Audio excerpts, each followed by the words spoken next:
Hey, Jeremy Lee here, voice of Makoto in Persona 5, and I am so excited that you found your way here to the Raw Dogs podcast because as a fellow cheesehead and a lover of all things Wisconsin, how can you not want to hang out with these guys who are spreading their love of gaming and making the world a brighter, more positive, definitely more fun place. So check it out, hang out for a while, and enjoy the Raw Dogs podcast.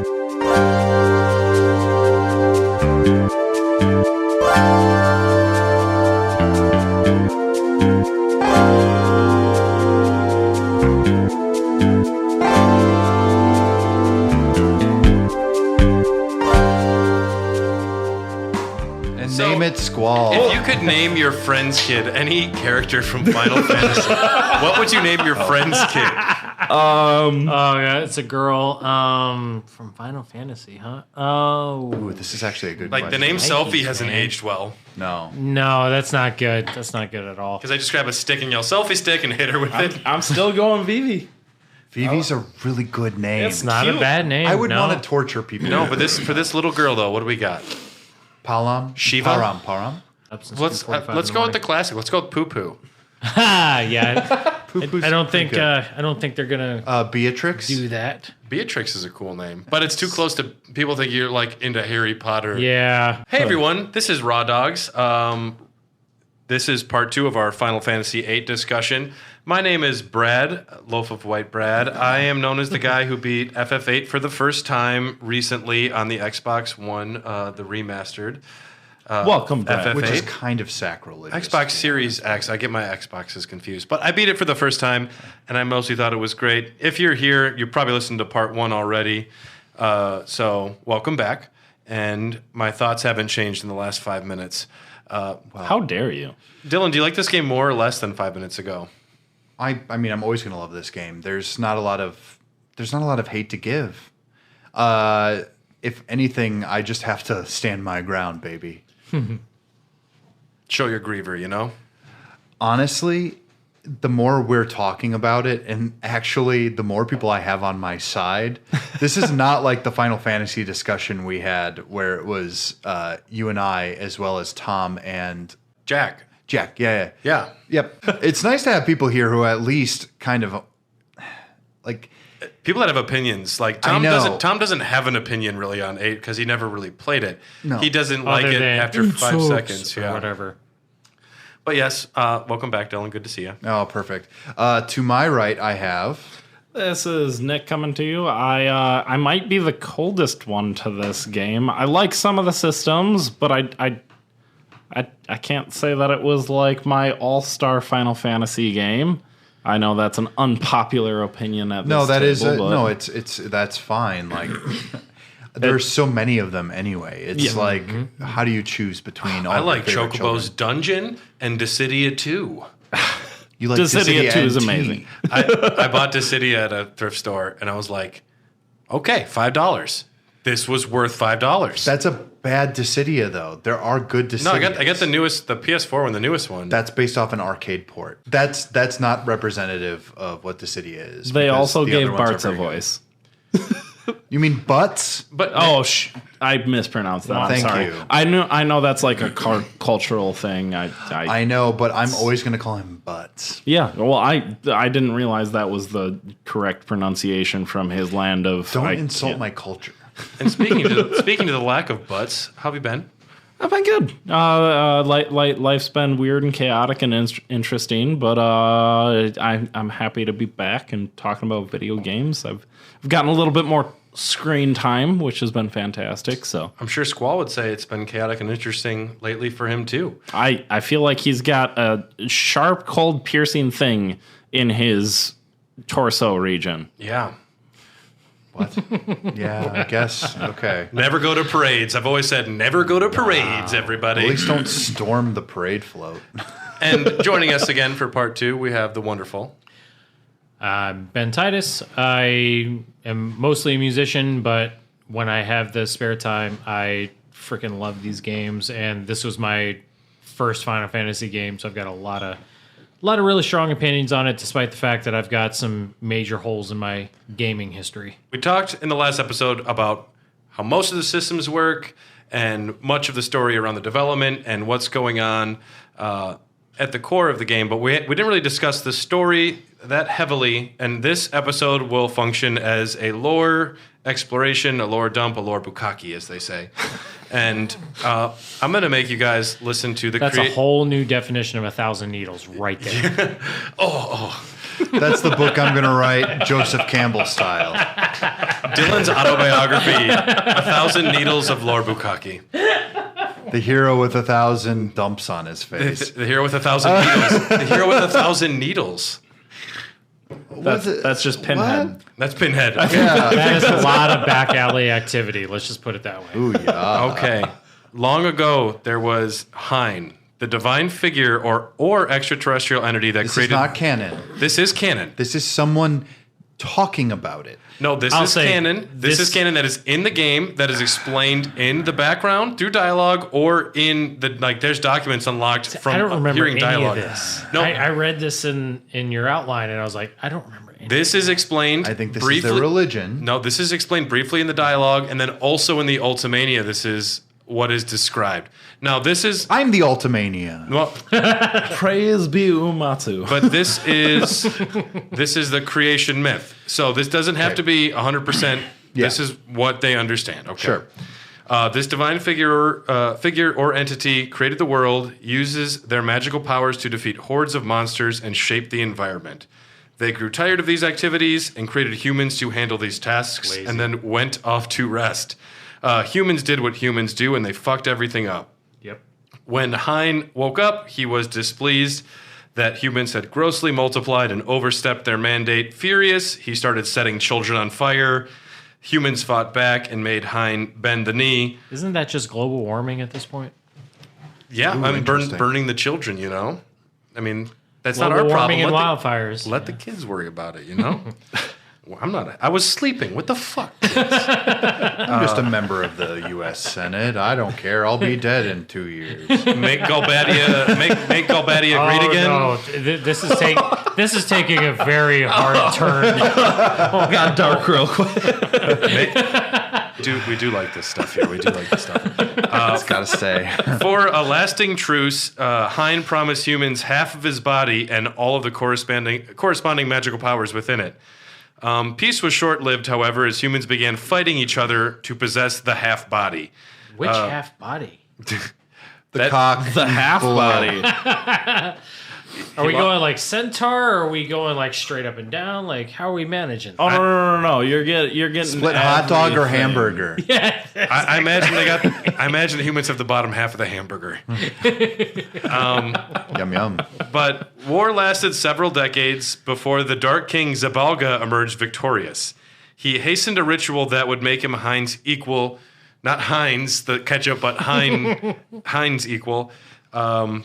He was surprised, however, to find out the body contained no magical powers. Vascaroon, a wise man, revealed that the half body was corrupt and possessed no real power. Hein lied and kept all of his magical powers in the top half of the hamburger. He tricked him and gave him the bad half of the hamburger. That is erectile dysfunction in its just most pure state. The dick didn't work anyways. You can have it. Moving on. Zabalga was furious when the wiener didn't work, and he sought to kill Hein, but he couldn't find Hein.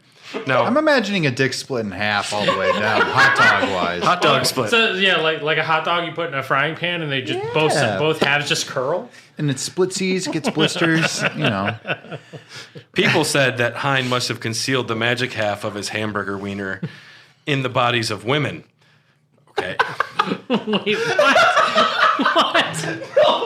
I added the hamburger wiener part, but no. You should delete this part of the podcast. No. here. Okay.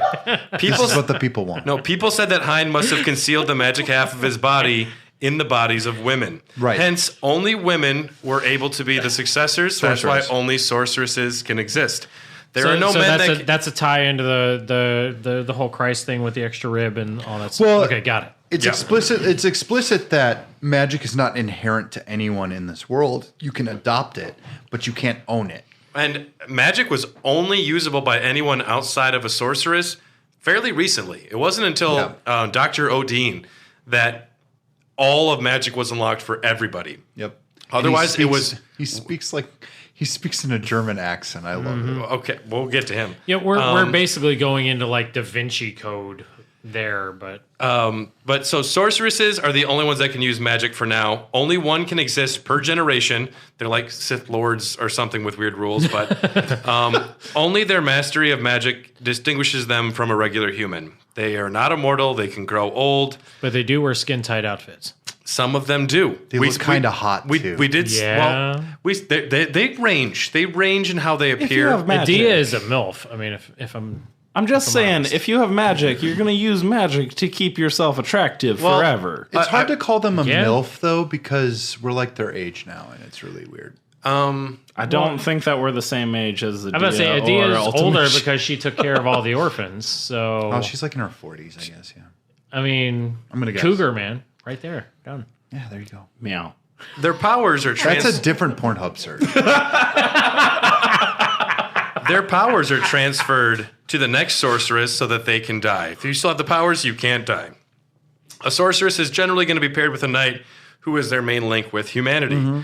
So then we get to the Sentra civilization, not the Cetra, which is kind of funny that they just like add an N, copy paste, whatever. It's very confusing. The Sentra civilization flourished 4,000 years ago.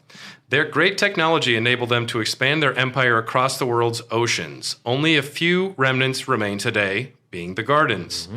They established the Holy Dalit Empire on the western continent and the nation of Esther on the eastern continent. Now, the Dalit Empire was home to a significant portion of the world's population, became the most powerful nation in the world, and Esther devoted themselves to technological advancement. That is pretty much the Emerald City And we then see later in the game. Right, and they also devoted themselves to being isolationists. You know, this is kind of pissing me off because as I'm reading this out, it is FF7. Death from the Yep. skies. A calamity came from the skies and struck a continent with a bunch of monsters on it. Fuck you. Arguably, they did a better job of explaining it, though. It's a little more interesting. A cataclysm, they call it, that hits the southern continent, annihilating the Sentra and its population. This is a cyclical phenomenon called the lunar cry. Monsters who inhabit the moon. Some people think the moon's made out of cheese. Turns out it's just made out of monsters. Eventually, the moon becomes oversaturated and ejaculates hordes of these monsters to the earth. If we're honest, the animation does look rather phallic. Oh, yeah. I mean, It's ridiculous. it's the moon fucking the earth there. Yeah, Talk about affecting the tides. with am I no right? lube, with no lube at all. Yeah. It affects the cycle. The Dalit Empire That's what. is splintered into 4 nations. I want to say Gobadia. Gobadia, yeah. Gobadia, Timber, Balam, and the Dalit Dukedom. Now, up next is the Sorceress War. Now, 18 years ago, the President for Life, Vinzer Delling, attempted to unify the western continent of Gobadia under the banner of a military dictatorship. Dick. That is when someone sets fire to the rain. Oh, God. Adele shows up. And Adele is known for loving hamburgers, singing a lot, and being a sorceress. Yeah. She is referred to as a hermaphrodite in the French version, and I thought for sure it was a dude. definitely first time I saw him. has a very masculine build. Her is the correct pronoun in this game, anyways. Okay. At least in the American version, but I do like Adele's design a lot. I do too. Very striking. Yeah. But Adele is a tyrant and a hot pop star from Britain. Uses her magic to perpetuate her reign and made Esther her plaything. So essentially, Esther and Gobadia are at war. Gobadia seeks to rule the Western continent, and then the Sorceress War begins. Adele uses her technology and #1 hit song to destroy the environment.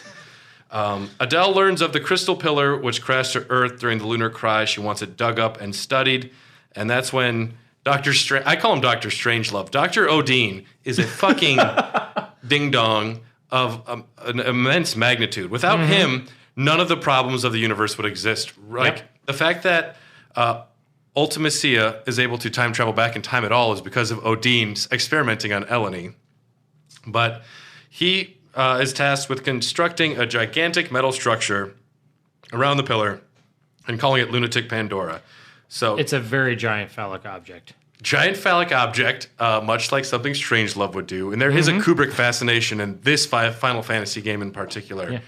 All of the space sequence is Space Odyssey to a T. They were gratuitous with how much they were doing it. I was blown away, but That Odin, part you liked. except that their song that they tried to use to simulate the Blue Danube was terrible. That was a bad imitation. But I appreciated the imitation. Right. Dr. Odin also develops a new type of combat known as Guardian Forces.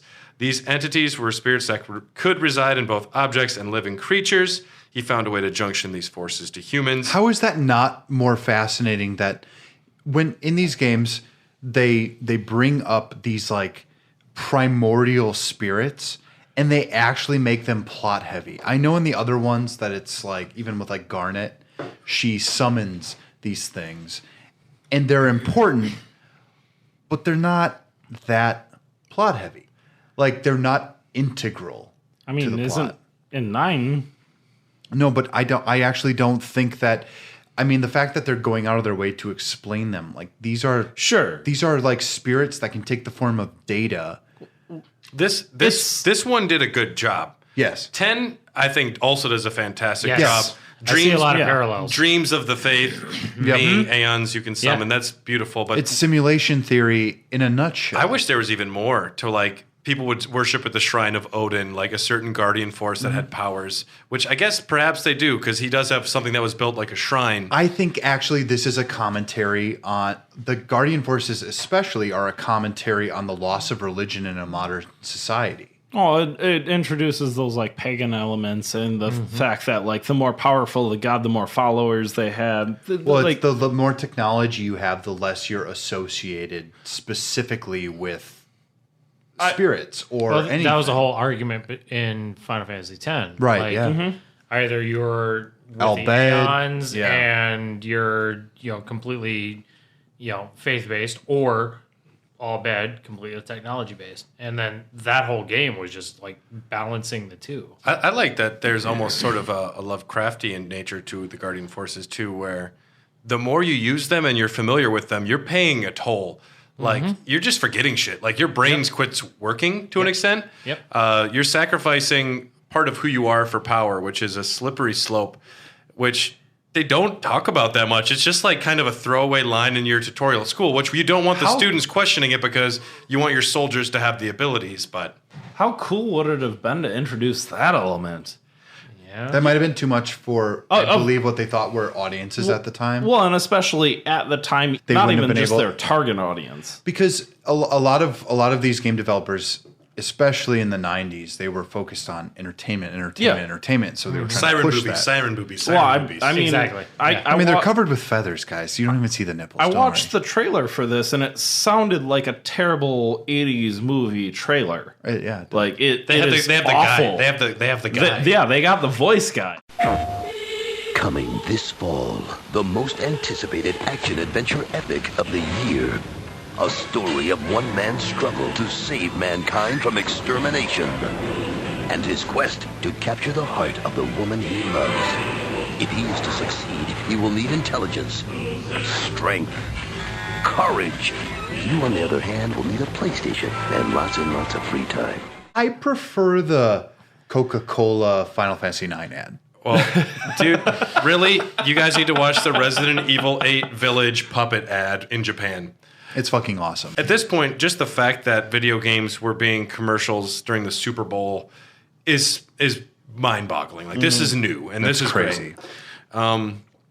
Yeah, but Dr. Odin, this guy is responsible for a lot of the trials and tribulations that happen to every character integral to the game.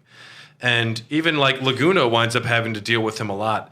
It's surprising that no one wants to kill him because it's even established Ultimacia can't come back in time without a machine that he invents based on Eleni.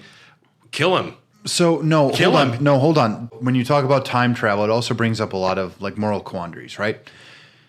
You don't kill baby Hitler. You just make sure Hitler had a better life. This is not killing someone is not the immediate solution to all of these problems. Maybe on the first try.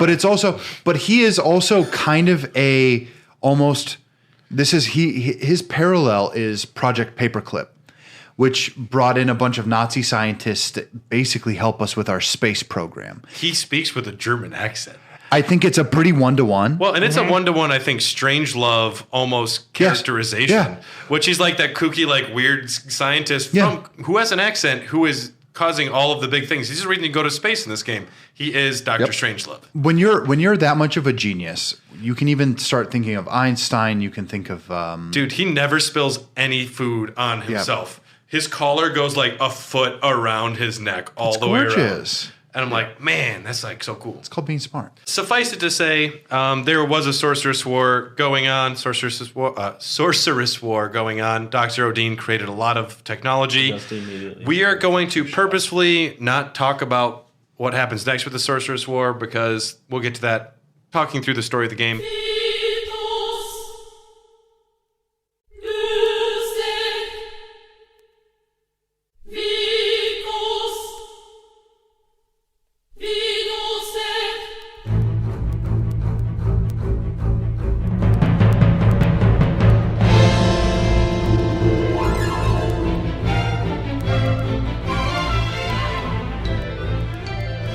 Ben, what were your thoughts the first time you saw that opening sequence?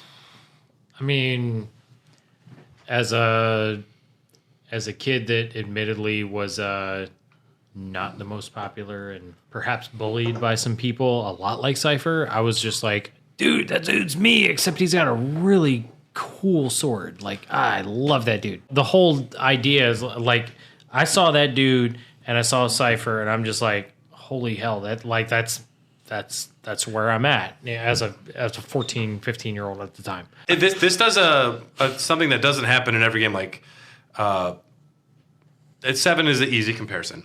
7, you see Aerith, you see some of the live stream, huge pull into a train sequence, and you're right in the battle. This gives you flashes of the entire story of the game, characters you're going to see. Yeah. Mm-hmm. I mean, it's nice that you can just pull from any part for like cool imagery, which is really The great. intro is jarring, though. It's to throw your audience off. Yes. And get them ready to throw away any preconceptions. Yeah. And it's one of the best songs I think that Uematsu actually has ever made. Liberale Fatale roughly translates to fated children. And the lines Phthos, Lusek, Vekos, Vinosek. It translates to, it's an anagram of the phrases succession of witches and the word love all mixed together. Oh. Yes. So it's this tale of the So succession they of stole witches a and a little love bit from story. Berlioz there. And it doesn't just say filthy, sweaty dudes as much as we want it to. suck on my boss?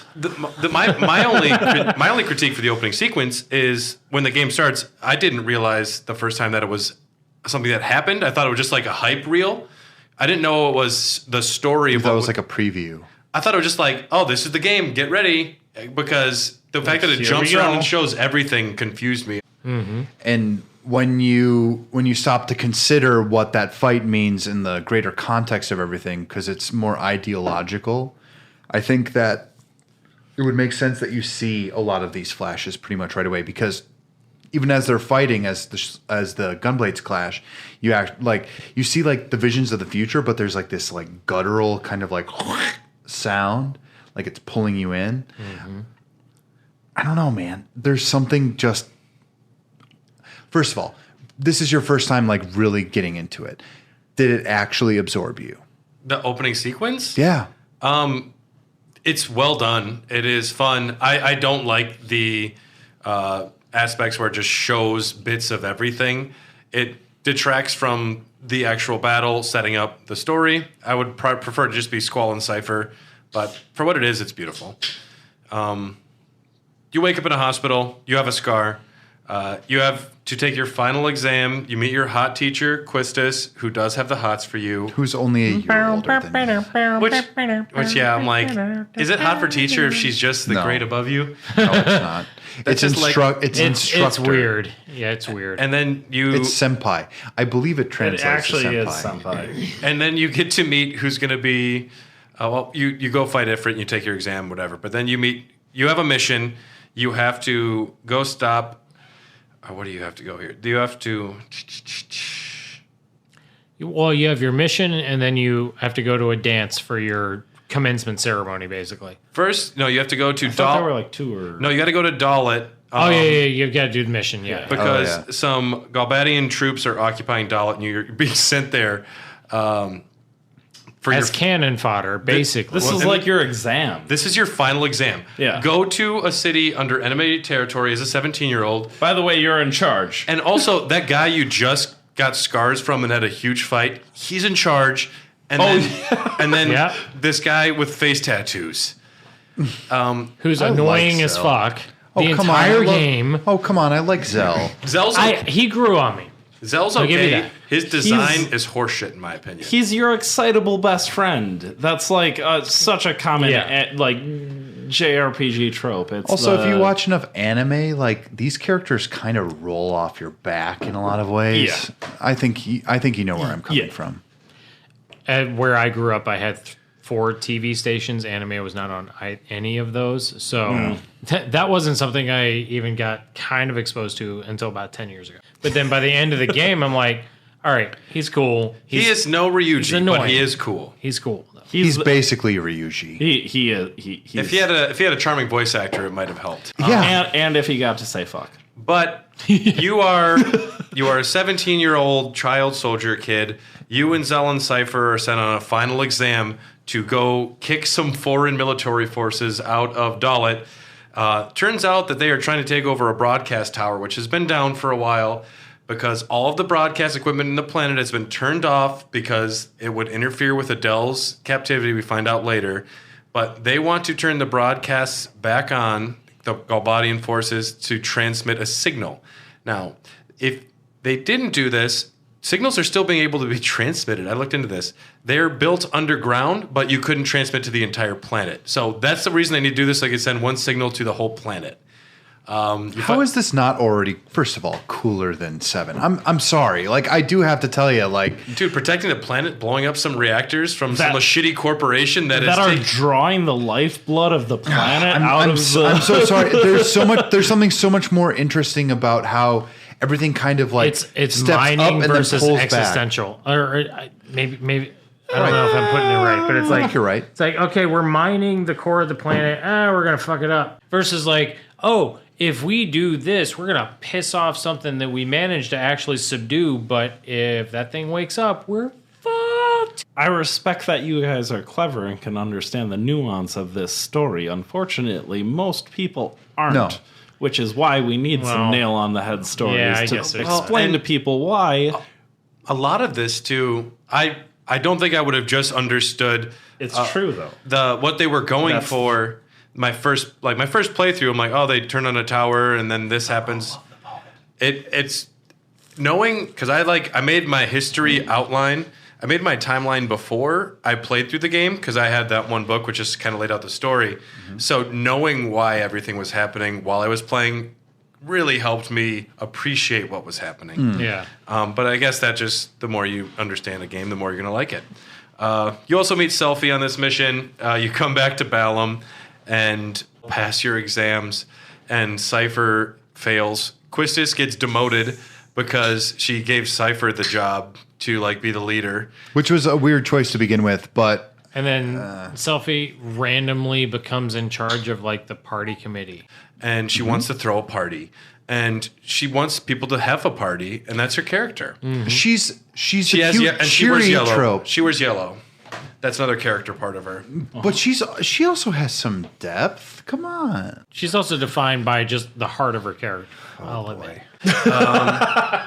When you do a scan, you can rotate character models. Hers is the only one you can't rotate because you could see up her skirt. Oh, Fun, I did not fun know fact.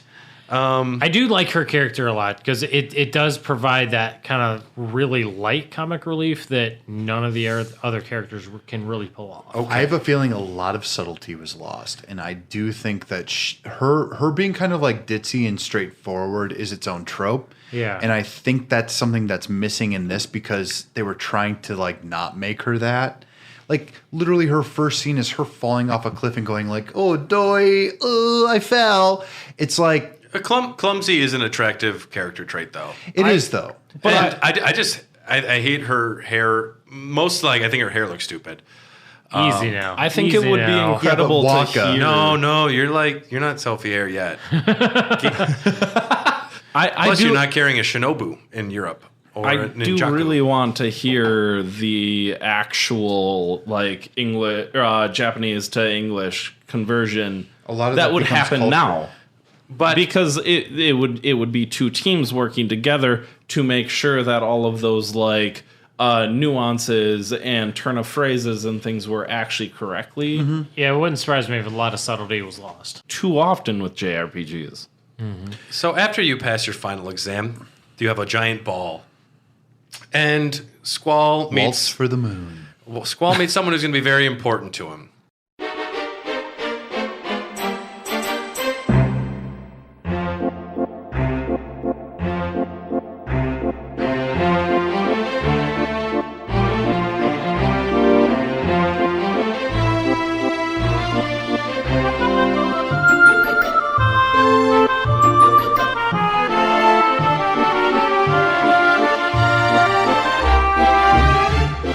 He's like, fuck it, I'll dance with her, maybe. She comes on hard to him. Yeah, she does. Yes. She says, "You're the most handsome guy here." She'd be thirsty. She was the one that, as the 14-year-old me who identified with Squall, was like, I need to find one of those. I really like raven-haired women. My fiance does not have black hair, but Ditto. she has dark hair and she's relatively forward, and I appreciate that. When I was go. 17, talking to me was a really good character trait for women. Yes, Yeah, like yeah. acknowledging that I'm breathing. Asking me to dance? Wait. Whoa. Yeah. Yeah, just touch my shoulder. Go for it, please. Even as a friend. You're the most handsome guy here. Wait, what? Literally only my mom has ever told me that. It's like at Mom's that like, point, "You're attractive." I'm like, "I fucking look like half of you. It's you have to." Say I look like the that. bottom half of your I look like the bottom half of You're your calling hamburger. half of you ugly otherwise. yeah, someone asks you to dance. I need to go to the restroom for a minute. I'll be back in a minute. Yeah. But you meet Renoa, and it's odd that you don't realize Renoa was dating Cypher if you guys are in school together. When does Cypher have enough time to run off to have a girlfriend? She's only there on kind of like a diplomatic kind of like She's visiting. She's only there to talk to Sid about getting help with kidnapping the president of. Which Delling. weirdly, Delling. like, do they ever explain her age? Because obviously she must be. She's like 1 a year. older, She's 16. but wasn't Squall 17? So Yeah. shouldn't she be a year older? No, in Renoa's order to not 16 be or in school, 17. or- Oh, no. She's a JRPG. You can have a 4-year-old. Okay, logic. I know, logic. Whatever. Not The age of consent is Uh-oh. pretty different. We have a cat And- friend. Yeah. orphanages are largely where they come from. In And fact, also, in fact, a lot of when you do some like side content and you just talk to people in villages, the ones that aren't really associated with any specific garden, you do end up finding that a lot of people are like, "Nah." Some like old people, they're like, "It's a shame they're making you all fight. That's Yeah. fucking weird." because Yeah. it is weird. It is fucking weird. And these are people that are like middle school and high schoolers that are being forced to perform military operations. It's kind of gross, but Renoa is the daughter of a famous general of Delling City, so she doesn't head. have to do that. He's the like numero uno, right? He's not the Yeah. president. The president of Delling No, is the one. of the like military. Yes. Yeah. Yeah, he's like the lead cat. I mean, if your name is General Fury Caraway, yeah, you're probably in charge a little bit. I mean, yeah. Angry Yeah. Big Dick, they was the first name, but they're like, we can't use that. Let's just downgrade That this was literally slightly. the first name that came up. So yes, you pass your exam. You have to go kidnap a president. That's your next mission. I'm like, is there no one else? Is there a 22-year-old that might have more experience? Maybe a 30-year-old military operative. I guess No. all those guys just got killed. It's like, but he has a gun blade. Who else are we gonna say? Okay, I can actually explain this part. I actually do think that Sid. Well, I mean, obviously, like Adea, they chose these children specifically. And this is almost them creating their own Deus Ex Machina. They're like, well, clearly these are the ones who have to do it. It has to be Squall. It has to be Squall, and it has to be these other children too, because their bond is so tight they don't even know it. And spoiler warning, major spoiler warning. We're good. Squall, at the end of the game, time travels back to Adia with the dying final boss and says, we need to create Balam Garden. This is a dying sorceress. Take her power. And so he's the one who tasks her with starting the gardens up. And so, yes, that's a really good point, Dylan. Sid and Adia must know, like, well, Squall has to be the one. So that's that's a good point. Because why else would a 17-year-old be like, well, you're in charge now? It's like, well, I don't know. Maybe someone else, but Why else would they task him? Why would Like, Sid you're be a commander now. Well, Sid is so preoccupied with Squall, and you can tell throughout the entire thing. He's like, "Hey, how you doing, my boy? Like, hope you do well on this exam." And the fact that you're the main character is almost distraction. He has put maybe? all of his chips on Squall. But I think it's just a happenstance. They're like, all right, Zell and Sophie should go too. I think It's that's a Sid. full support system. Well, yeah, I think that Sid as a father figure is just like Mrs. if there's Doubtfire, gonna- Robin Williams. Actually, genuinely one of my favorite versions of Sid. Like, It's my favorite Sid. Yeah. Besides Nine's Sid, the adultering cricket man. yeah. I like Cindy. Yeah. Well, there is an actually Indeed. So you're tasked with kidnapping a president, and Renoa explains this, and this operation makes zero fucking sense. It makes zero fucking sense. This is not Let's how go trains. hijack a goddamn train. Well, this is by- not how trains work. I've seen No. train hijacking sequences. I get it.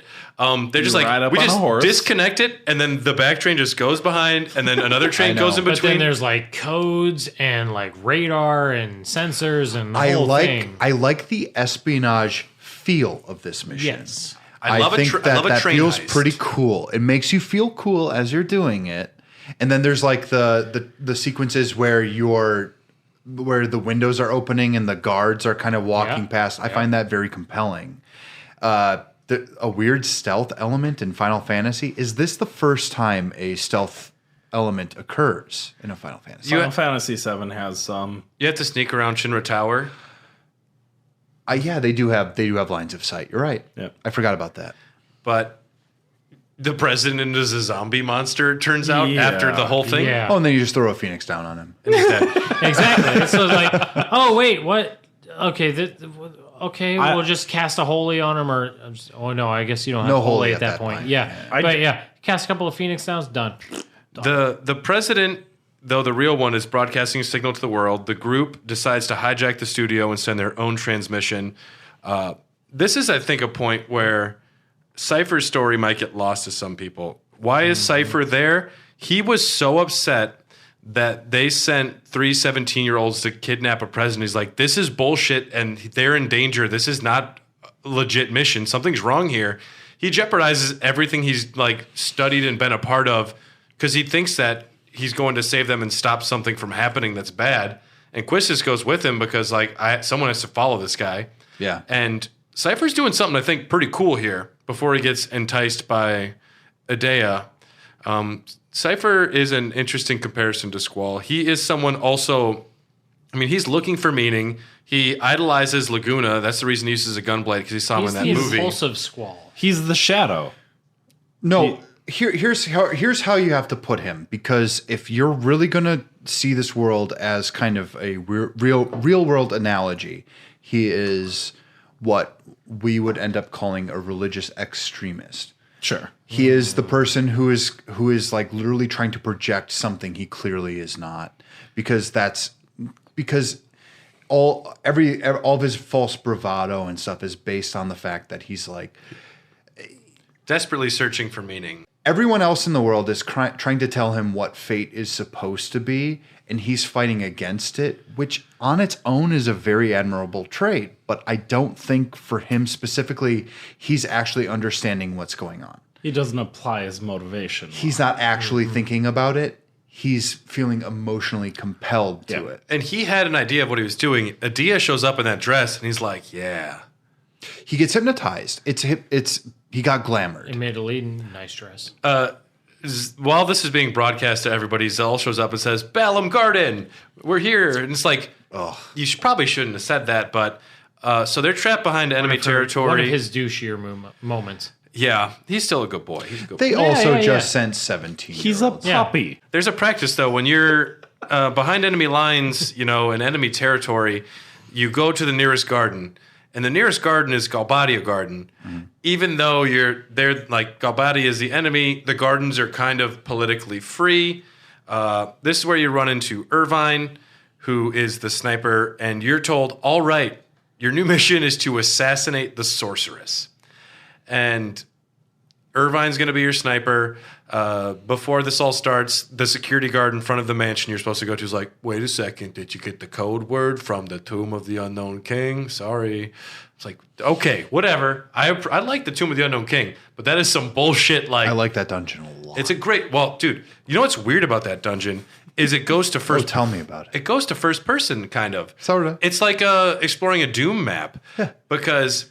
No, it's like a Heroes of Mights and Magic. I was gonna say it goes back to like old school RPGs, Real dungeon where you go forward, turn left, forward, turn right, forward. And they were like the guide I was reading is like, this is a little confusing. I'm like, nope, this is the fucking easiest thing to understand. So straightforward. But I don't know, it's an odd thing. But then let's just go right into the mission, the assassination mission, the end of disc 1. The groups the groups are split up. I love it. Mm-hmm. Irvine and Squall. Squall is dead. Irvine and Squall are gonna. Their task was getting to a sniper position. Quistis, Zell, and Selfie their job is to close a series of gates to trap Adia's parade car. Yep. And Renault was going to be with Squall and Irvine, but she's like, Dr. Odine made a necklace that will inhibit her power, and I want to just offer her apology and give it to her. She gets trapped. Quistis decides she wants to abandon the mission to go apologize to her. Quistis gets trapped.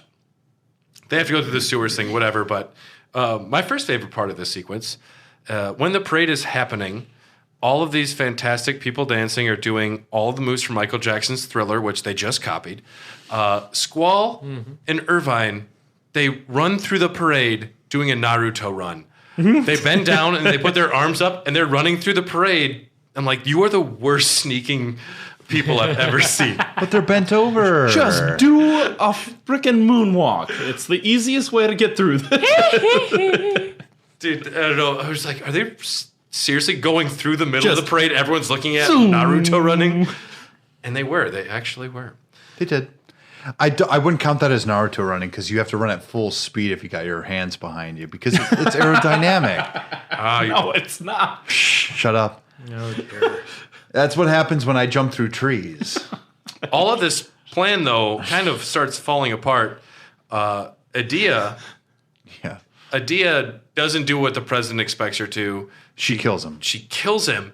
And there's a moment where I'm like, why are the people all cheering when she's talking about taking control and making them like be her subjects?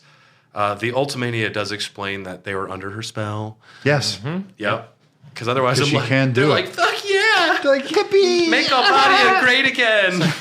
And this is how democracy dies. Yeah. Through thunderous applause. It's Not with a whimper. Listen, I'm a sexy broad with big clear boobs. Star Wars reference right there. I'm going to need y'all to take the vaccine. Look at my boobs. It's important. Inject this. Inject this. That's good. Fuck. If I had any good jokes, I would have used it. I got nothing on this one. My tits are great. Eventually, though, after some shenanigans, Irvine does get a shot lined up. Irvine doesn't take the shot, and he kind of falls apart. And It's like, I won't. I can't. Erectile dysfunction. well, what's really going on here, Direct though? sniper Irvine dysfunction. never used the GF before meeting the group.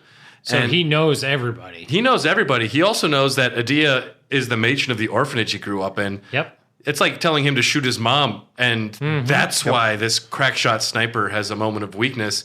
And I think that And That's that's why he fucked acts up so on cool at so the many beginning. levels when you realize that later on. Like it's a mind screw. it is a mind screw.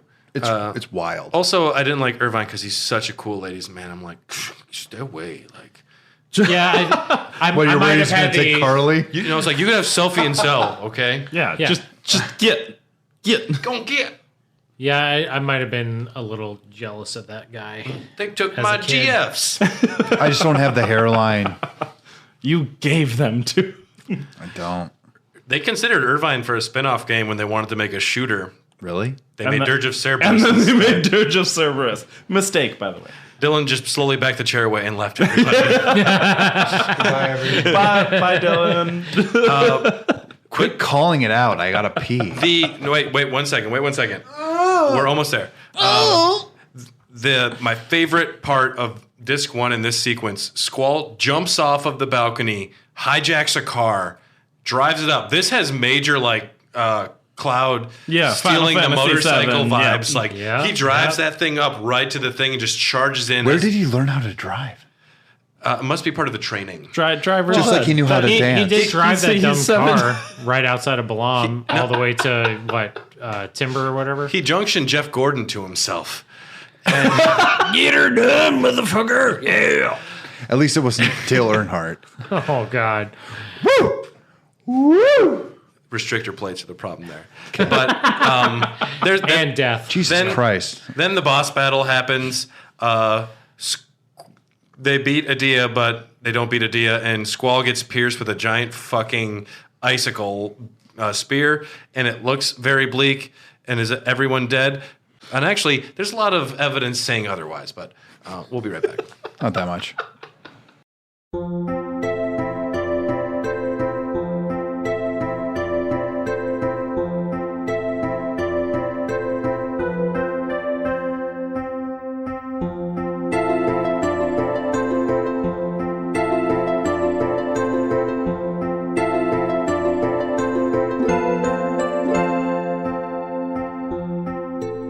We did that much for 7 because we also talked about Dirge of Cerberus, Advent Children, Before Crisis.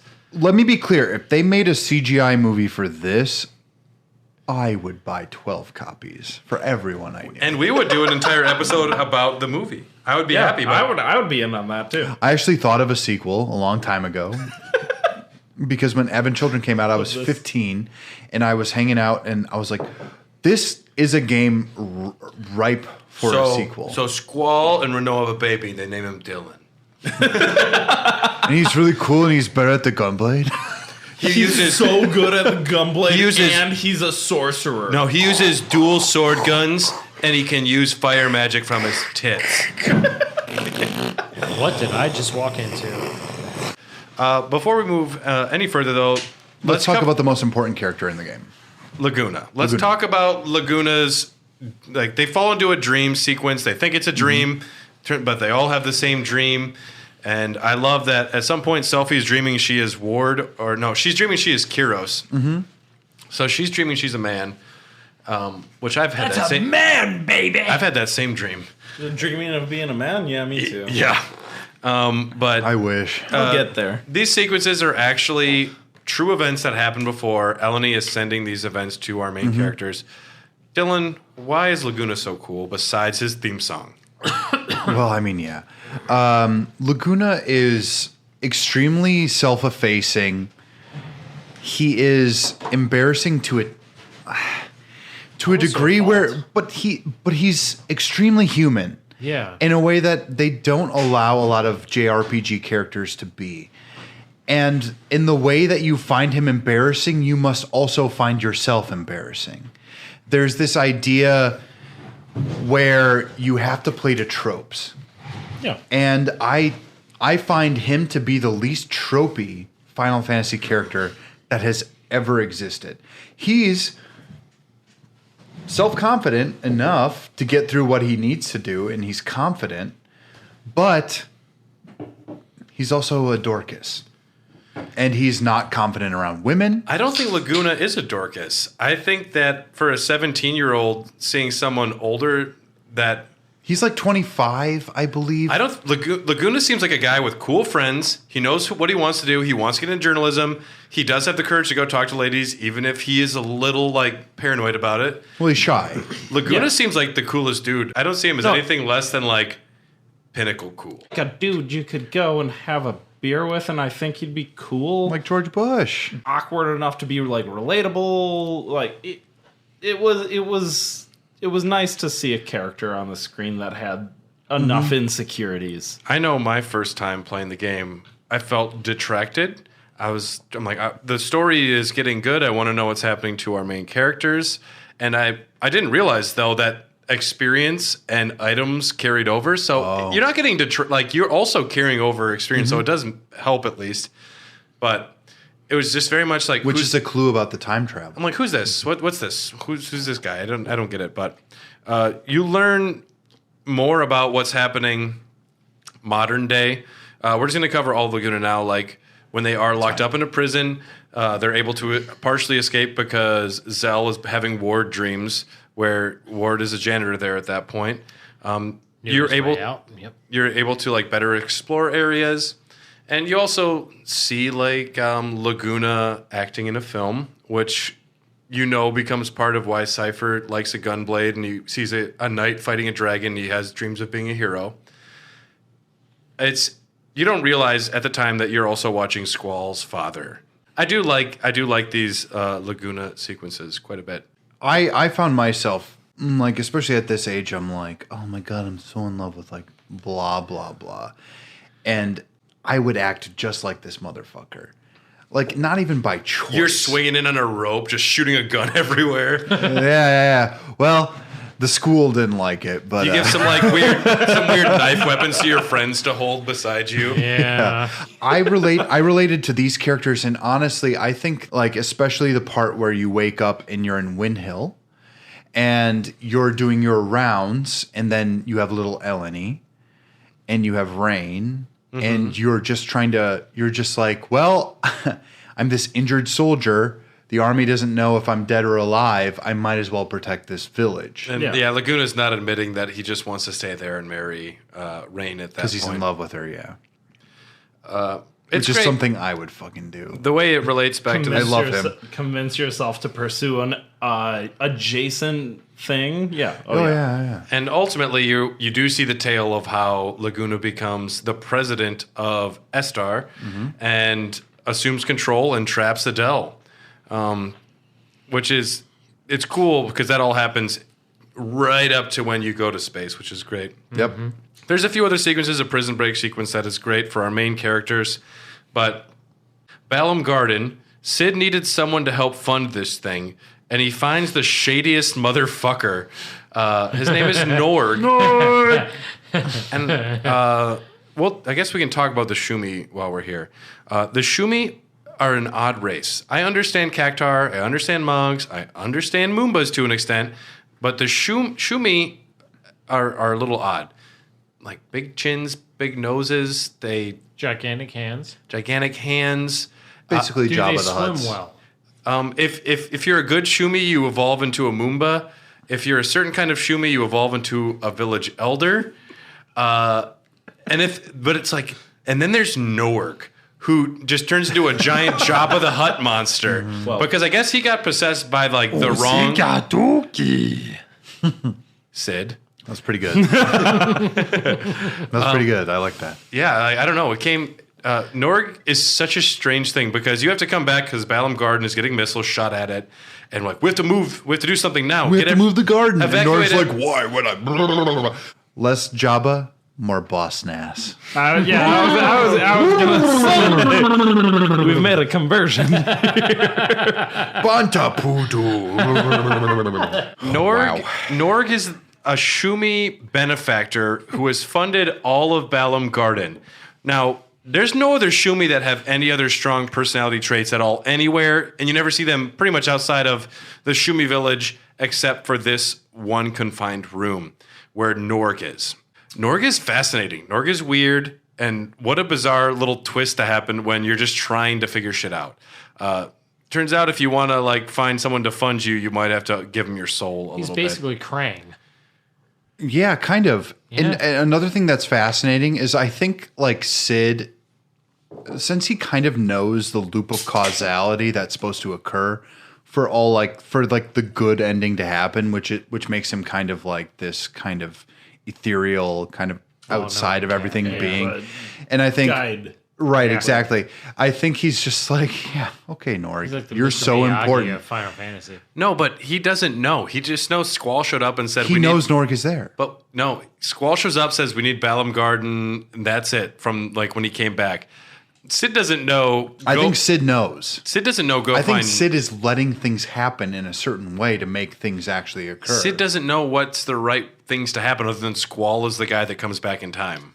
I don't technically agree with There's that. no proof of any of it. There's no sequence. There's no explanation. But in order for Yeah, A but- plus B equals C to occur, you gotta kind of have the plus. If I might, Go ahead. I do think that Sid generally is a risk taker in all of the Final Fantasies, where he's like, oh, these things are happening.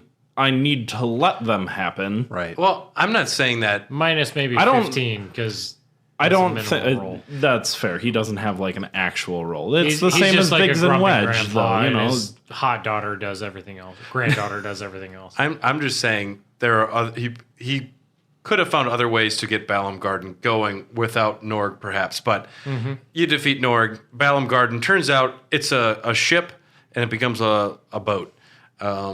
Why does Kind of a boat. why does Norg have Leviathan in him? That's a big question. Maybe it's his member. Yucky. So he's got like a big long duck penis? Hear me out. Did you ever see the corkscrew shape of Leviathan? That's true. Duck wiener. Balam Garden. Fuck. And it turns it's great because right when Balam Garden becomes a ship, Galbadi Garden's like, oh, we're ship 2 now, bitch. We're gonna And- fuck you We're up. against you. We're gonna yeah. fuck you up. And you go to war. There's a pretty great sequence where you have to invade. That is the best part of the game. Period. It's fantastic. The ships run into each other. They're like you're jumping into the other the other garden. You have to like figure out how to get around. My favorite enemy of the game is only in the ice skating rink of Galbadia Garden, and it's kind of like a rare battle. It doesn't happen every time, where it's a hockey player like demonoid human. Yep. Yep. And it's just like, wait, who are you and why are you fighting me? But I guess it's a member of their hockey team, and he got upset and he's trying to fight you when you're there. so I know you have like the Mr. actual Mighty official Ducks. name, but I would like every single one of us to name it unofficially. I would say it's the Slapsticker. Puck Boy. I'm going with Puck Boy. Okay. Goaltender. I don't know. It is, of That's course, pretty good. the slapper. The Slapper. Slapper. Okay. That was that close. makes more sense. Slap on. I was there. Yeah, I'll take it. Yours is better for a final. Guys, okay. You scan the slapper. A member of Galbadian Garden's demi-human ice hockey club attacks with speed and teamwork. So Isn't that's that the plot to the Mighty Ducks? by the way, that's why he loses. It's teamwork first, then oh no, it's safety first, then teamwork. Oh, God. Always wear shoes in the house. Sure. But this is where you also fight Adia in Galbadia Garden, and you defeat her, and her magic powers transfer into Renoa. And she ends up in a coma for a minute. You go to Adia's house, and she takes a big, steamy plot dump on everyone. Let Best me way to put explain. that, I've never thought of it that way. The best way to put it ever. It's Laura Bukak. Because your characters have realized, like, wait, we were in an orphanage together. You go back to your orphanage. You Play on promptly the basketball court. no. You promptly challenge Adia to triple triad before you ask her anything. Oh, really? We're doing this now. Would you like to know how I became a sorceress? Squall pulls out his deck of cards really slowly. Do you want to play a quick game? And Just the tip. so it turns out all of our heroes, minus Renoa, and Cypher was there as well, all were raised in the same orphanage. And Eleni was raised there as well. Convenient. And Quistis is like, I thought that I wanted to fuck you. It turns out I wanted to protect you. And Yeah. I'm like, well, maybe you had She him resolves confused a her- little A bit. little bit of both. I mean, he's yeah. a pretty boy. It's fine. But it's also like, it is not He's like, good with that gun blade. there's such like a, and maybe you can confirm this with me, Nick, like, especially in, especially like Japanese school fiction, there tends to be this idea of like, oh, senpais, you have to respect your elders in these weird ways. And I'm like, she's a year older than you. It's like, not that big of a fucking... Nobody in Western society actually thinks of things this way. Mm-hmm. Because when I first played the game, I thought she was like 24. Yeah. I like way ahead. I skipped one important sequence. I call it the opera scene. It's where you're at Fisherman's Horizon, and Selphie really wants to plan a party. And you're going to plan a party. And you get to tell all of your friends what instruments to play, and do you want to play an Irish jig or romantic melody? Or country. It's only 2 options. Just a good old boy. I always did the Irish jig. I thought it was funner. Yep. The Irish jig is the town theme from FF5. Mm-hmm. Yep. And I guess the gang just throws a small festival for Squall's promotion to be the leader. And they really want Renoa and Squall to hook up. It's very strange how preoccupied they are with that. But I think Renoa's like, hey, listen, I think Squall's pretty cute. Can you like make this happen? And Quiz is like, I can play a bass guitar. Everyone can play. Who dances? You can make anyone play any instrument. I gave like. I always made Selphie dance. And I would say also Selphie is the least talented, so she should be the one playing the tambourine, you know? I imagine Quiz is rocking the bass. For some reason, that seems right. I put Zell on the acoustic guitar. Zell would play the acoustic guitar. He's Needs like attention. he's playing Wonderwall. He's a singer. Exactly. Better drunk. Oh my God. Like if you could. Yeah. Turns out Eleni is in Esther. We have to go to Esther, which is a city impossible to find because they have magical barriers and technology. Very much feels kind of like Emerald City. There's a good witch and a bad witch, and you have to get over there. You go to Esther, Laguna's president. Turns out these 2 like weird attendants who are helping him out. That's just Warden Kyros. And I was like, what? You guys are in funny outfits. And they're like, we don't know you. I'm like, oh, I'm the player. I know you. Yeah. So like asked us right away, maybe this is my theater background, but definitely gave me Wizard of Oz. Esther. Vibes. Yeah. Just like the good witch and the bad witch. And he's also the technology that borderlines on magic. Yep. Getting around Esther is the most confusing shit the first time you get there. Let's get on a shuttle and go like 3 stops to this and then 1 stop to this. Okay. And fuck. Actually, I'm going to go ahead and go way back to Delling City because that is the fucking most confusing city in the world. Where the assassination happens, it took me forever to figure out how to get to the mansion. Yep. It was training for I blame Esther, part of that on just the game system. Just the mapping. Like, I feel like they just mapped that poorly. And there's like buses that just like fucking fly through everywhere. Yeah. Oh, yeah. But yeah, Esther was super confusing as well. Can I just say, Laguna 2024. I want him to listen. He did a really good job in Esther. Ultimate C is like, we're going to do time compression. We're building a wall. He's like, will you shut up, lady? Lady, I'm interested. He's interested in infrastructure. He's just trying to fix the problems that we have. Sure, he abandoned his son. He didn't. Hey, nobody's perfect. I don't. Did he know he had a son coming? Perfect. I don't think he knew he had a son coming when he left. This is where things get a little dicey in terms of the timeline. This is when Squall has really made the decision. Renoa is my waifu, and I am going to take care of her. They have to take her to space. If you're going to be the sorceress, then I'm going to be your knight. Space! They have to take her to space. Time to go to space. For some reason, going to space is going to be the thing that cures her. Getting closer to the moon, that's like a witch thing. Laguna trapped Adele. This is how Laguna became president. You should go over there. And she goes over there, and he's like, trapped you, bitch. And he sends her to outer space. That's essentially what happens. That's fucking awesome, and also a good trick. Yep. That's what I do to all my enemies. The reason that they also have all the broadcast things turned off, they're trying to limit any interference with Adele's trapping mechanism up there. Yep. And so you have to go up to outer space. You go up there with Renoa and I think it's another party member. You can choose another one, but you get up there and the scientists are like, as long as we don't bring another sorceress up here, we're fine. Nothing bad can happen up here. Wah, wah, wah. And then Squall's like, do you want to play Triple Triad with me right now? And I will say, I could really use a card game. Outer and if you really wanted to play, could you just fucking play play a game with me so I calm down a little? And I will say they have the worst rules in outer space. It is the worst rules in the card game. But they have the best cards there. You're telling me I can't use this card? I just really want to play the card. Can you let me play the card? Once Squall quit crying, turns out Renoa went missing. All right. I also skipped the 20-minute homage to Space Odyssey on the way up because this is a Stanley Kubrick film for the next hour and a half.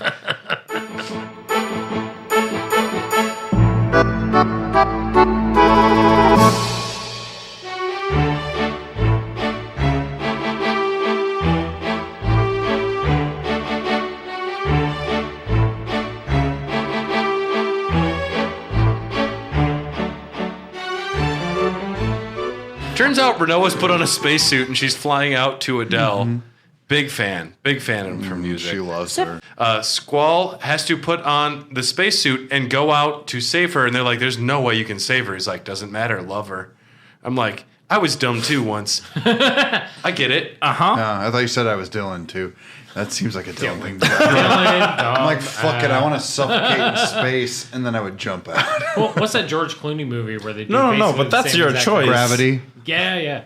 Totally Gravity. That's a Sandra Bullock movie. Come on. I was going to say Sandra Bullock and Hathaway. It's okay. Let's keep going. Okay. Agreed. Okay. You have the most romantic scene where you've gotten onto Ragnarok and then she's sitting on your lap and you guys are talking about how you want to be together and you're snuggling. And Squall says the famous line, "I'm not your mother." True. It's pretty fucking sick. Because they just keep like, I wonder what our parents are thinking about it, what they do. And he's like, I'm not. Just like, no, because they're talking about being family for each other. And then Squall goes, "I'm not your mother" to Renoa. Yeah. And I mean, I've used that line many times in bed. That is a I think that's a weird. I think hard lines first right of all, that's a weird translation. Yeah, it's because definitely a they have weird so many words translation. they have so many words for mother within the Japanese language. Mama. And unfortunately, the one-to-one to that is probably going to be "I'm not your mother," but it doesn't translate that way. But it should have been, "I'm not your ultimate protector, but I tried anyway." Like that's the sentiment you're getting out of this situation. And I think for her character growth is literally just like, well, I can't like glom onto people and make them do things for me. She's trying to be she's trying to be so independent throughout this entire thing that at that point she's just like, oh, actually, I just have to be my own person. This be okay with support. Right. And he's risked his life for her, and they're together. So the moment they land and they're like, "We have to take her," he's like, "Yeah, take her. I don't care."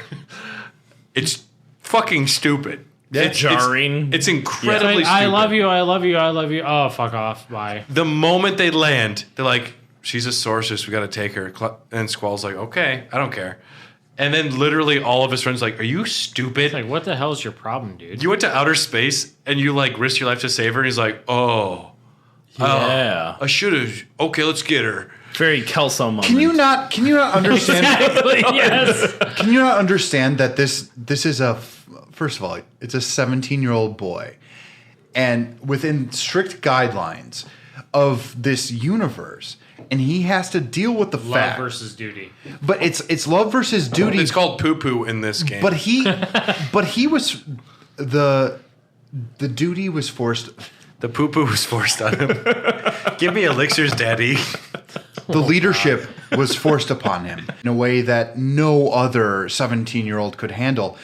And for him, I think he saw a brief respite, or maybe he couldn't even quantify everything that was going on in I think his he life. goes through a full breakdown in the game. He does. Yeah. He totally goes through a full rejection to the call to action. He's also just like, he's like, fuck everything at some point. Yeah. No, Yeah. literally, he just says that he doesn't care about other people. He outright says If it. you're going to be the I lack sorceress, I'll be your empathy. knight. Like, Yeah. Yep. Like, fuck everything else. You're it. That's it. Yeah. The one thing he can quantify. Set fire to the rain. Squall saves Renoa. We're going to save the side quest possibly for a Doggies After Dark. I don't know if we'll have time.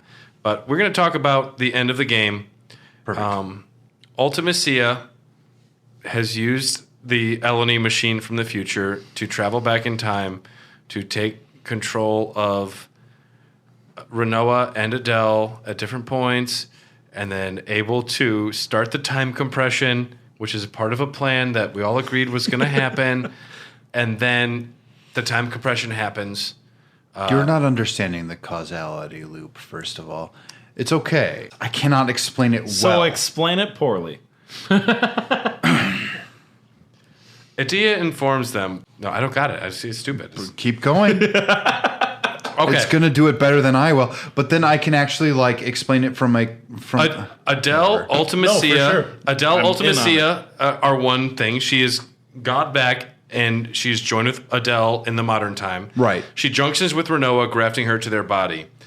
So she's the ultimate version of a sorceress. At this End point, of disc 3, by sorcerer. the way, for anyone who's keeping track. Adele is She's defeated. the Holy Trinity. of Adele is sorcerers. defeated. She junctions with Renoa. Then Laguna arrives, and they send Renoa Ultimacia back in time. Mm-hmm. The latter one back then cast the time compression spell, and the party witnessed the space-time continuum being torn apart. This is when the group must fight multiple sorceresses from various times. Mm-hmm. We don't know who they are. They're all pretty cool looking, and then you are beyond time and space, and you have to climb a giant chain to get to Ultimacia's castle.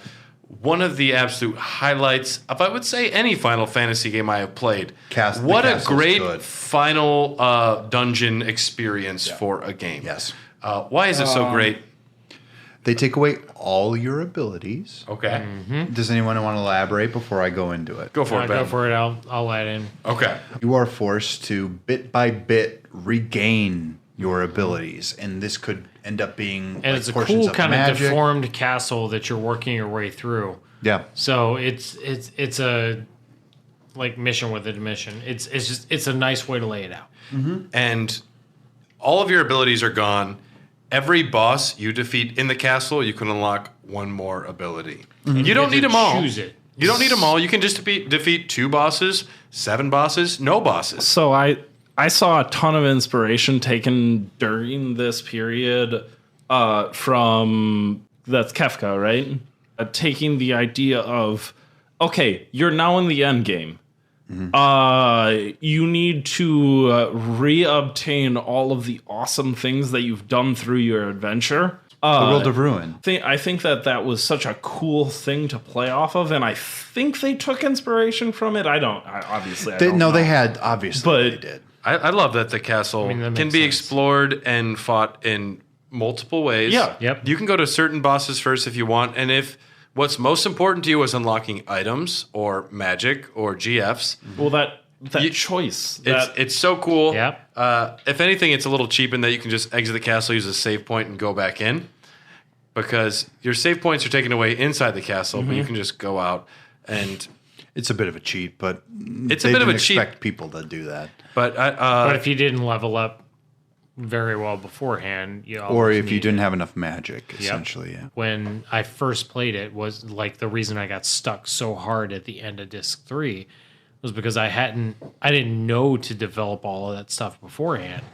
And then when I went back and played it the second time, I was like, oh God, there's all this other stuff I really need to be building up at this point. That makes sense. And that completely changed the game. Like, so, you know, if you're somebody that's playing through on the first time and you get to that point and it's like, oh, okay, God. So, like that save point might be the only reason you can finish the game without having to go from disc 4 to disc 1 and redoing it. you have Sphinxar, Tripoint, Krista, Trauma, Red Giant, Gargantua, Ketablipas, Tiamat, and then, of course, Good old Omega Weapon. Omega Weapon, the most difficult boss in the game. I've heard there's an easy way to cheese it where you just get Renoa into her limit break sorceress lady form, and she will just go to town on this motherfucker. Ultima, dead. Yep. You climb a clock tower, though, after all these shenanigans, and the hand is on the 8 as you climb down it and go up a ladder. I wonder if it's because of FF8. You go up, and then you're given the straight up, do you want to go in here and finish the game or not? And I said no, and I went back I did the card mod to every good card of mine, got all the best items, everything I could. Makes just sense. sacrifice it all because you're going in, you're not saving after this, and you go in to fight Ultimacia, and you fight the sorceress doing the time compression. Matthew McConaughey, flat circle. No, come on. That's not a rust. This is not a rust. This is not a rust. This is not a Rust Cole scenario. That villain was better written. Fucking Dylan. Dylan. well, My boy, the D-man, the Quinine Cowboy. I'm summoning you. I'm junctioning myself to you right now. junction this bitch. Dylan, I am junctioning myself to you. You guys Explain why Ultimacia would want to use time compression. Well, time compression is her like taking everything in existence and putting it all into a single point. She's trying to create a singularity. For what? For the purpose of controlling all of it at the same time. What part of this is not like explicit? Her prime motivation is control because throughout. Did Daddy all of not hug her? No, that is essentially what it is. But I'll explain it a little bit further. Her motivation is the fact that throughout all of history, these sorceresses have been either feared, hated, or loved. And the love part of that revered, doesn't. not loved. Yes. And that happens to be. I love some of them. Well, that happens to be what most of them aren't.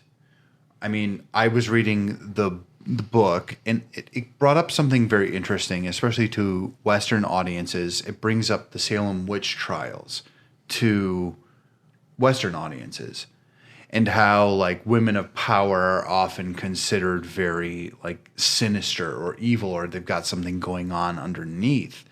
Whereas in Japanese culture, that's not quite a thing. Yeah, well, I mean, like, think about the mamas that were in charge of brothels in Exactly. Japan. So I think that her entire, like Ultimacia, her entire being is built upon this aspect that since she has this power of premonition, she understands that Squall and the party is coming for her.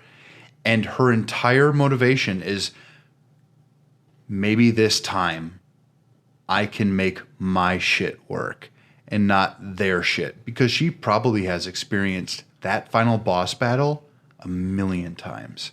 She understands the causality loop too, because if you have this kind of omnipresent view of time itself, you have to then understand that she already knows her own demise.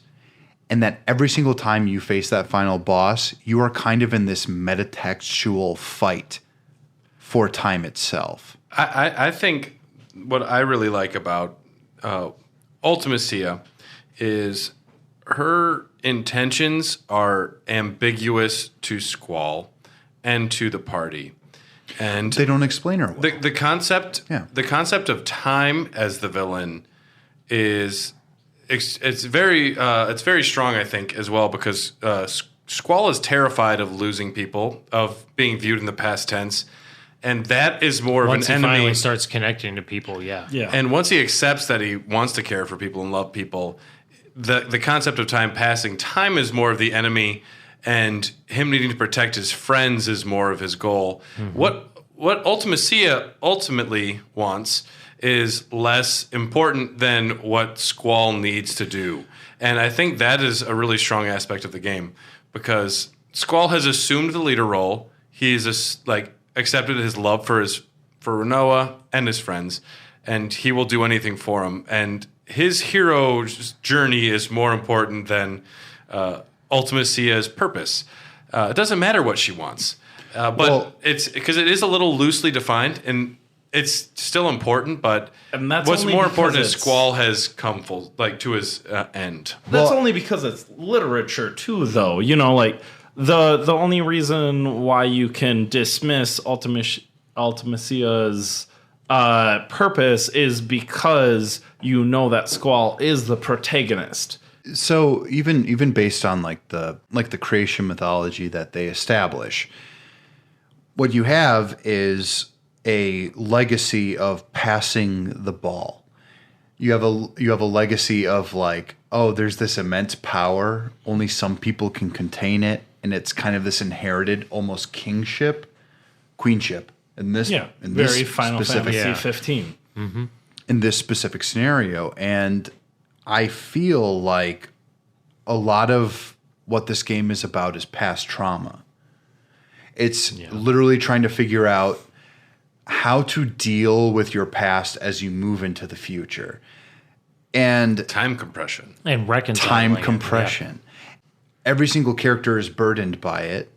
You see Squall, who keeps thinking about his older sister, who he was glommed onto as a child. You've got Renoa, whose mother dies, who is a free spirit, and her father's kind of a dickhead. And then you've got like Safer, who probably didn't have anyone either, but was so interested in the fictional universes that he found that he was just, he couldn't do anything else with it. He would do anything to become a knight, and he did. And he did. Yep. He wanted to fight the dragon. You fight Ultimacia, and she summons Squall's inner demon, the ultimate strongest thing, which I forgot that I named the Griever Raw Dogs. I forgot.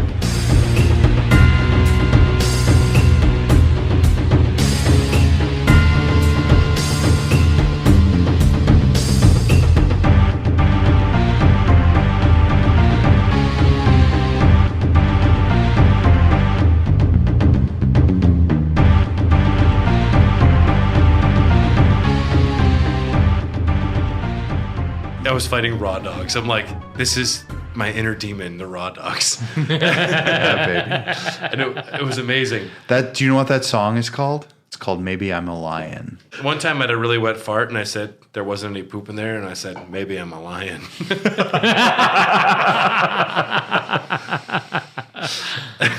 Sometimes, Brad. Ultimacia essentially becomes, especially in the final stage, she loses her face. And do you remember when Squall dies, quote unquote, in the parade? He loses his face. Like there is a warp into his face. Yeah. This is part of the loop. Show up too with something weird. Yeah. Well, so the loss of the face within when Ultimacia shows up, like it's literally just like an empty face with like a weird light in the center. Yeah. Like a candle inside. I'm not sure what that fucking like a symbolizes. black hole Like, looking. but It's a like loss of self. at the center, like she ends up becoming less than human because she wanted to embrace this kind of She loses force her around her. individuality. Okay, yeah, I'll agree with that. Let's bring it home. Final sequence, terrifying stuff. Most of our heroes are able to go right back to where they came from, but Squall gets lost. It almost reminds me of Death Stranding a little bit, where he gets lost on a field instead of a beach. But Renoa and him have agreed to meet back at a garden outside of Adia's house. Squall not having his face, that image is It's haunting. Stark. it's horror. It's pure horror is what it is. It removes you from the narrative. It's that difficult to look at. Mm-hmm. It really is like a disturbing image because it is unnatural in a way that can't exist in the real world. That's time compression, though. I feel like that is a symptom of it, because now here's we're about to get into Dylan's theories. I think that Squall was saved through time compression. Because if Adea or if Ultimacia has this same kind of warp to her face, and that if Squall was literally, you saw the size of that icicle spear. Mm-hmm. So We're going into the theory that Squall is dead. No, Okay. I don't think he was dead. I think he was saved at the last moment. I think that Renoa actually saved him from death through time compression because she was technically the successor to the sorceress that is Ultimacia. I like that. Her power could bring him back to where he belongs. They are both dwelling on one location, and Yep. they were told Focus on a certain point. Like she reaches out and she makes it happen. She is a sorceress. She grabbed him by the lower half of his hamburger. At the same time. Reflexively, I see him more as a hot dog guy. Reflexively, she lashes out She goes, against something that she dislikes in the world. Now, correct me if I'm wrong. It. When she cries out, that's when the face starts doing that. Squall is saved. We cut to a camera that is taking a video of everybody at Balam Garden. Adia and Sid clearly have been boning, and she's not an evil sorceress. Yeah. Well, they were boning beforehand. Sid's into anything. He'll fuck anything. Irvine, God, he's so cute. and as well, He's into raw dogging, if we're honest. yeah, he's a member of the Raw Dog. Sid, if you ever want to be on the podcast, you're welcome. Sid Kramer, we love you. Fucking love you. Irvine is still desperately trying to get with Selfie, who wears his cowboy hat, and Quistis is there. It's very cute. Zell He'll They get there. low key bone. I mean, it's got to happen. Zell is eating hot dogs. But like very and, quietly. He chokes and almost dies. Selfie denies it all the time. For some reason, Cypher can just be like hanging out, and it's okay. Fine, whatever. Cypher's a good boy again. Renoa's out there looking at the stars. And where's Squall? Turns out he was holding the camera, and he's a silly, fun guy now, and he loves his friends, and he's smiles. alive. Squall smiles, and then Eyes on Me happens, and the end of the game. It's the final theme is called Overture. I owned every single disc of this on soundtrack, so I know all the tracks. I'm going to read the first. We have 4 fan responses. We're each going to read one. Oh my gosh. I'm going to read from Kip. Our family cat was named Moomba. My sister and I got to name him, and he lived to be like 20 years old or something. That's all that Kip wrote. And We love you, Kip. We man. appreciate it, Kip. We love you, Yeah. buddy. We do. So Kayla Berkshire says, or Berkshire, says, the waltz scene. Gosh, middle school me wishes I were as cool as Squall. And the ending FMV was mind-blowing at the time. And of course, the Space Rescue, right before you board Ragnarok. Mm-hmm. What an amazing game with angsty team characters that I could identify with as a 13-year-old. I felt misunderstood and alone the way Squall did. Their romances and tribulations seemed so pertinent. Fucking men, Caleb. Right. I got Final Fantasy VIII for Christmas in 99. It was from Sam's and was packaged with the Brady Games Guide. I distinctly remember my brother and me sitting in front of the TV on New Year's Eve playing it and hoping that the Y2K bug wouldn't mess with our save file. I love it. Yes, I love it. I was probably too immature or young to really get the storyline at the time. Me too. You were age 11, but I really enjoyed it. Triple Triad was legit. I agree. To my great shame, I will admit that I used a Game Shark to get all the GF cards so I could convert them into items so I could beat the final boss. Sounds No like shame. That's what Sony did too for translating. Enjoy your games. As somebody who has cheated through a handful of games, enjoy your games. Just have fun. That's the purpose of them. Amen, sir. All right, we've got Stoy from the EXP cast. I loved the realistic graphics at the time, he says, and I connected with Squall more so than any other Final Fantasy character before. The supporting cast was diverse too. This is So true. they're actual like- written characters. Yeah. They're like real people. No, Yeah. I agree. The twist near the end, in that every character in your party were once connected as kids, which made the connection to each other that much more meaningful. Except Safer. He was a dick through and through. Also, all the times Agreed. going back to play as Laguna and his team were interesting. Annoying at first, but he kind of grew on you the more you played. I would argue he was my favorite character from the beginning. And I don't like Safer. I really don't like that guy. Also, Tom says it was a piece of shit. And then I I have have to Tom has respectfully a disagree poopy with you, butt sir. face. Tom played through the Final Fantasy VII Remake, and I'm going to be honest with you, that game is not as good as Final Fantasy VIII, and the next game's going to be awful. Mark my words. We have audio sent in from the Nerd Lair. My buddy, a famous YouTube gentleman, he sent in this audio about Final Fantasy VIII. For me personally, I think the reason why I love Final Fantasy VIII so much more than other Final Fantasies is because of the sci-fi elements within this game. And unlike a lot of the Final Fantasy games that came before it, this game was a slow burn. I was also the perfect age of 13 when this game was released for the edgy, kind of arrogant sort of character that Squall was. I thought he was so cool. This game came out 21, 22 years ago, something like that, and still to this day, the thing that I remember the most was the music. I don't know if this is an unpopular opinion or not, but at the time that this game came out, I would have to say that its music was probably the best Final Fantasy music has ever been. Specifically the song Balam Gardens. Every time I hear that song, it triggers the most nostalgic memories from my childhood, and I just get brought back to my room on a fall evening with the rain pouring down, playing Final Fantasy VIII. All in all, Final Fantasy VIII was definitely the black sheep when it came out, and that's why I liked it. Because it was different. Oh yeah, and because of Triple Triad. Yep. All right. That's fair. Let's bring it home here, gentlemen. Absolutely. Everybody, you'll each get like 1 minute to say why you like Final Fantasy VIII, or don't. Start with you, Nick. I hated Final Fantasy VIII the first time that I played it. I was too young and I didn't understand the systems, and it really, really sucked the first time. Revisiting the game made me appreciate the themes of the narrative a whole lot more.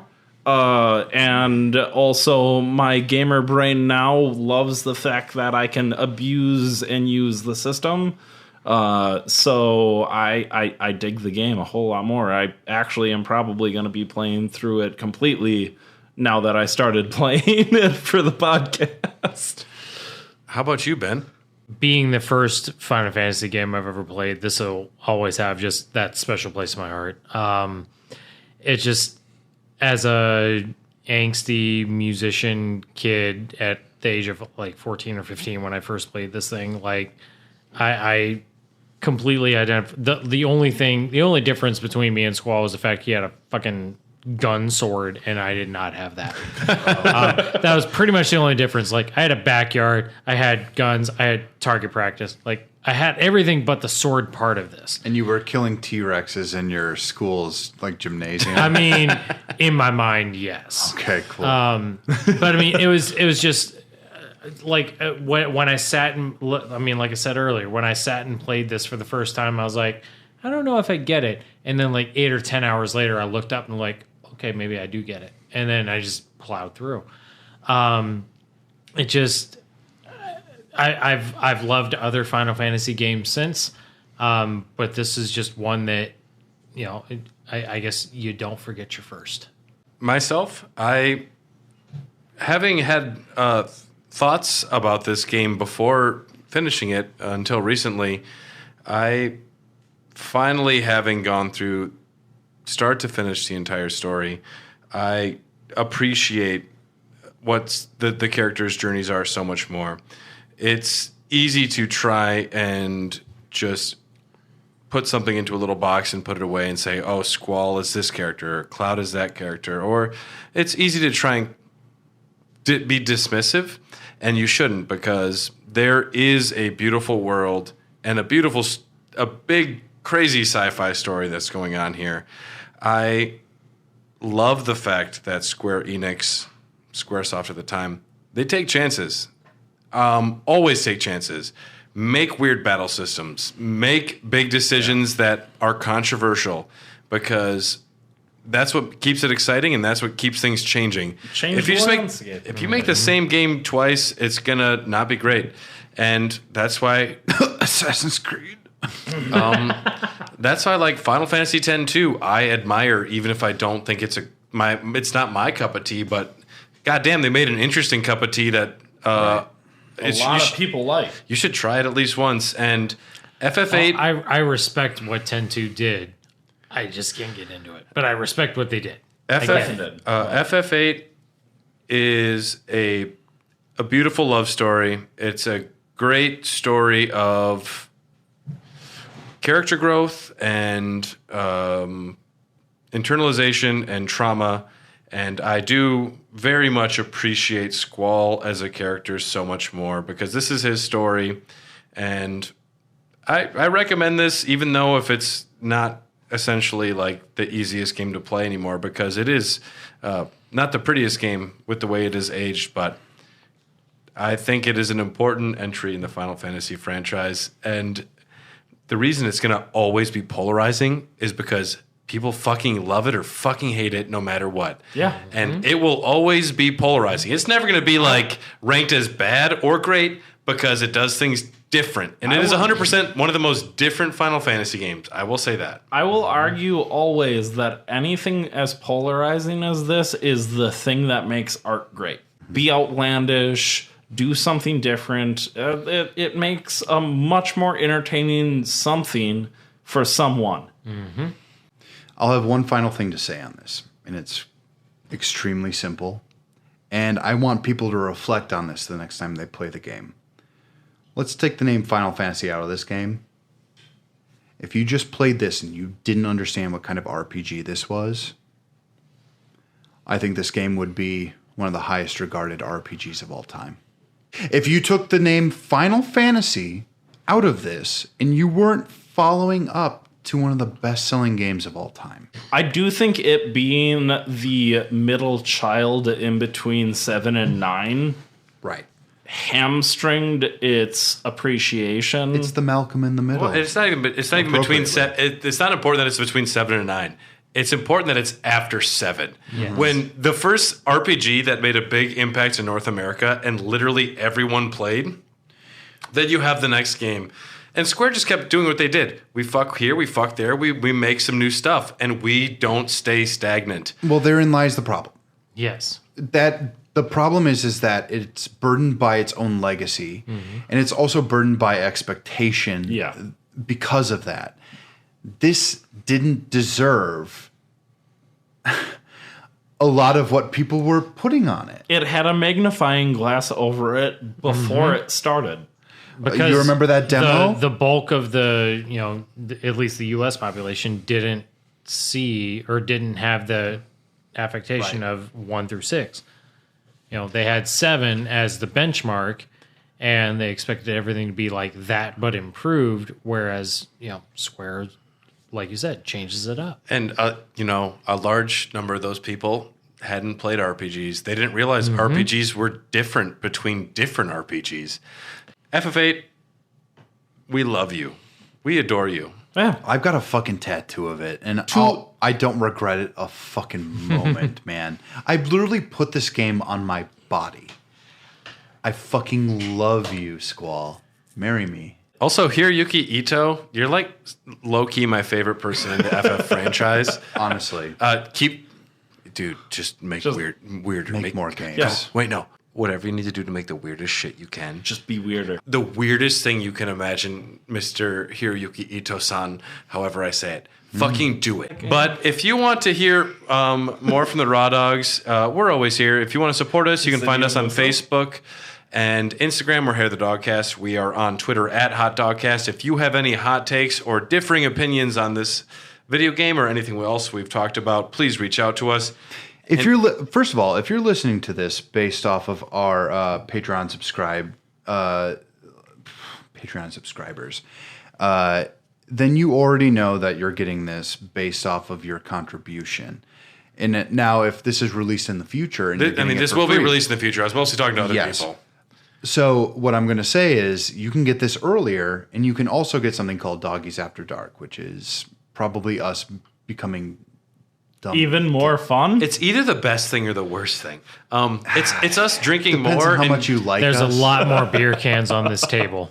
Yes. And Topo Chico. Actually, if you want to support us, you can go to Patreon. For even the $3 tier, you'll get Part 2 and Doggies After Dark. And for this Doggies After Dark, if we are going to go forward, we don't know yet, but if we are, there will be a brief discussion of some of the side quests, because I have to talk about Obel Lake with someone, and Chocobo Forest and whatever else, Cactuar Island. Those are fun too. But I have to talk about Deep Obel Sea Lake. Research Laboratory. That's Holy a good hell. one. But the Obel Lake is the stupidest and best side quest ever written, and I have to talk to someone. So that might be there. Otherwise, thank you for tuning in. Thank you for joining us. We've been Raw Dogs. This has been Final Fantasy VIII, and if you haven't played it, go play it. It's on Game Pass right now, and it's Squall's birthday today when we recorded. When this is released, it might be Cypher's birthday. You can even celebrate it.